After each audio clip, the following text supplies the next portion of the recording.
Good morning mga idol, Master King Pulubi pala to mga idol. Ito, ibebenta na namin, sasakyan namin mga idol. Sariwan-sariwa, bagong-bago.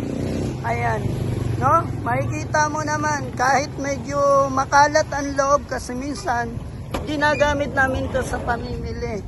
Ayan ang loob mga idol. Ayan, yung isang upuan niya, nasa loob pa, no? Ayan. Ayan, makinis yan idol, may extra gulong pa yan, oh.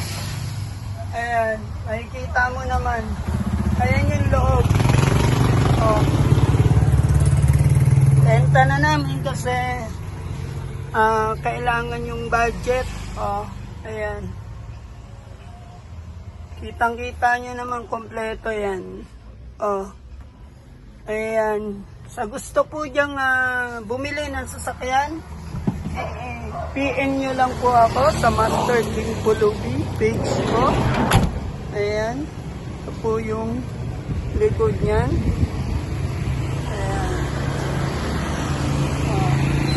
Kitang-kita nyo. Makinis po yan. Makinis. Sobrang kinis niyan mga idol ko. Wala kayong pagsisisi dyan. Ayan. Kitang-kita nyo naman.